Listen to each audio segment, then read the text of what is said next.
Fellow redhead who happens to be short. Two drawbacks to getting laid with the question. Dude, what has happened to fucking redheads with their self-esteem? If you're a fucking guy, you can look like a troll. As long as you're funny, you got some charisma, you got a little bit of money. If you're doing shit in life, okay? Let me tell you something. If you're a I don't even want to do it that way because it's too mean. I was gonna flip it there. I'm not gonna do that. I was gonna say, like, looks. Guys give a fuck about looks.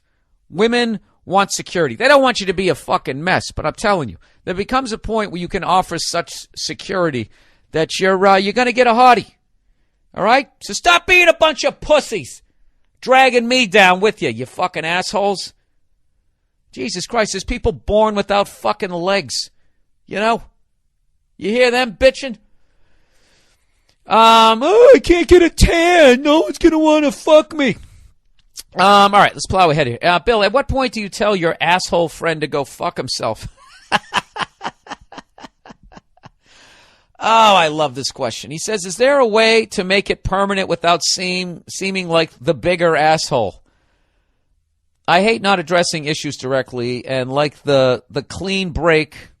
And I like the clean break, like telling an ex-girlfriend, you are a whore, now kindly leave the premises. However, telling my friend who has grown into a sanctimonious, holier-than-thou, ultra-liberal douche that he's not worth my time on this planet will potentially make my social life difficult since we are in the same circle of friends. Isn't this stuff? This is one of the most fascinating things about male relationships that a lot of people don't talk about, is when you have an unhealthy one with one of your friends and you literally have to break it off like you're breaking up with the chick, which makes it even more awkward because then it feels like kind of gay on some level. And most guys, they were just not good with sitting down and discussing feelings. Like, I don't feel good about myself when I'm around you. I can't say that. You gotta be like, dude, you're a fucking dick. Go fuck yourself. That's basically the level of it. So I kind of know what this guy's going through.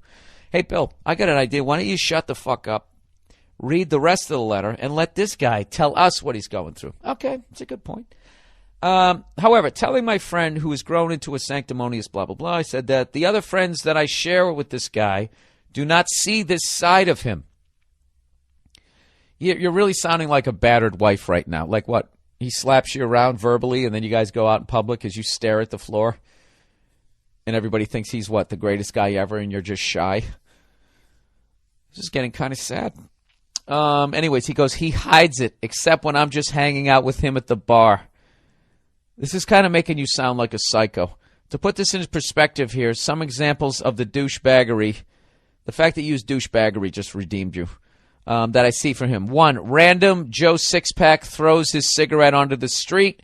My douchebag friend will go out of his way to pick the cigarette butt up and tell Joe Sixpack, hey, you dropped something, asshole, and proceed to bitch and moan like the cunt he is, even though the fucker, my friend, drives a Hummer.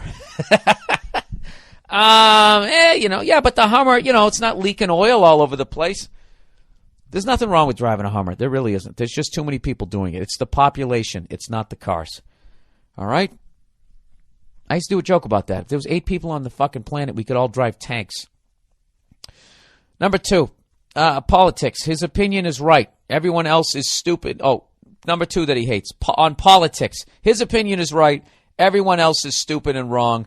Done. End of story.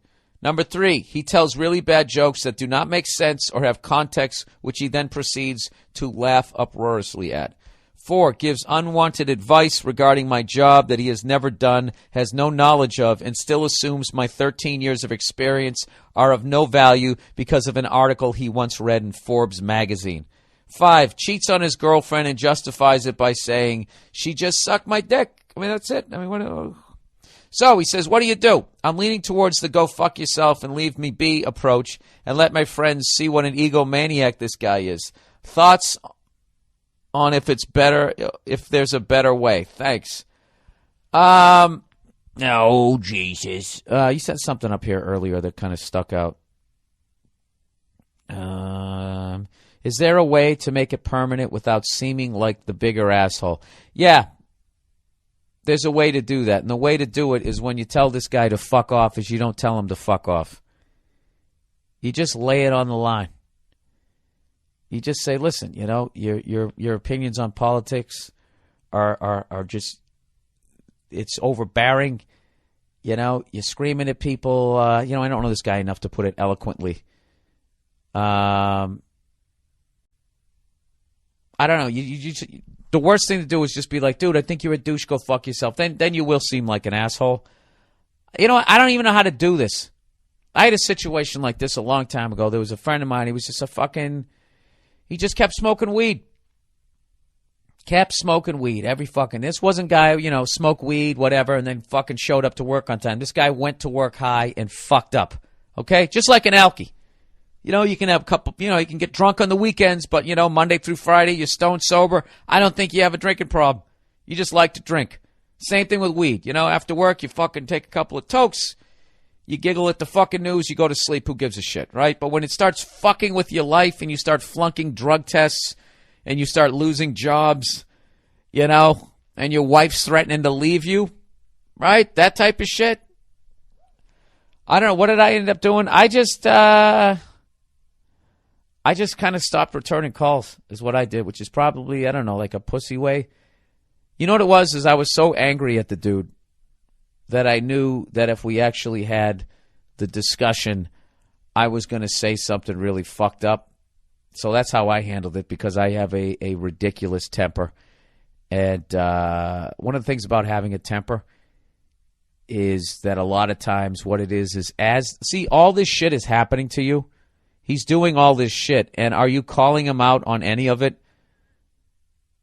I mean, if you are already still a cunt, then this guy's one of the biggest cunts ever. But like sometimes like somebody's doing something and that annoys you, and you don't bring it up.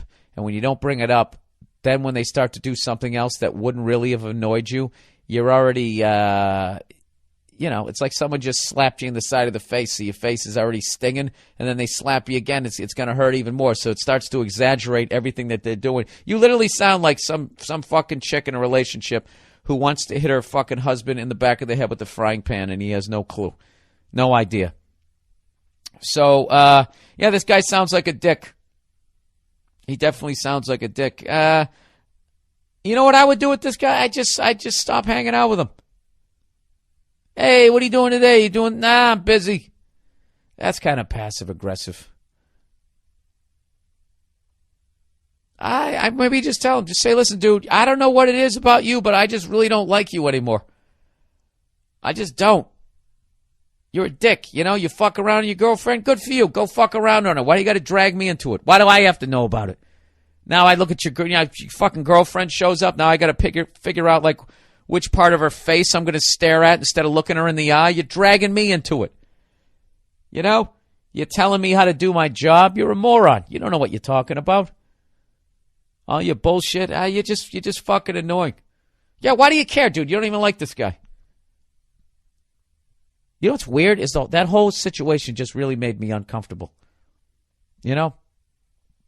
I've definitely had, like, falling outs with people, but I've never, like, literally sat down as a guy and broke up with another guy.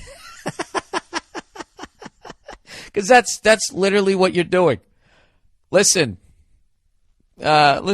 Harry, I don't want to see you anymore. This relationship isn't working out for me. That's basically what you're saying. This is hilarious. This is a really like Sex in the City moment here.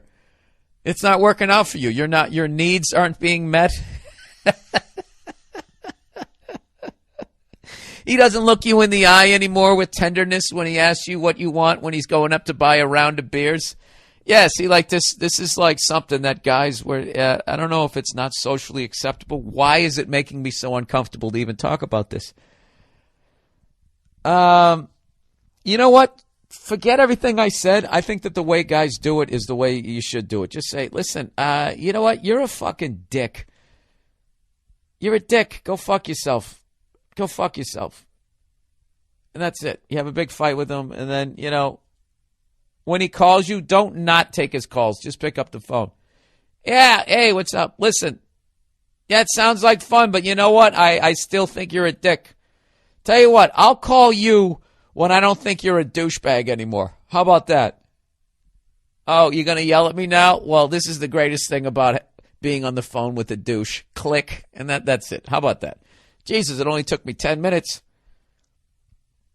You know, it's funny. I'm making fun of you, but I know what that's like. That like being friends with a guy like that. A guy like that is funny in your college years, but as you get older, considering you said you had a job for 13 years doing something, even if you're right out of high school, 18 years, you're in your 30s. So a guy like this, you can't hang out with a guy like that anymore. Yeah, he's a fucking loser. And being a loser is contagious. The same way being successful is. If you hang out with successful people, you know, you get dragged up. If you hang out with fucking losers, they're a goddamn anchor around your neck.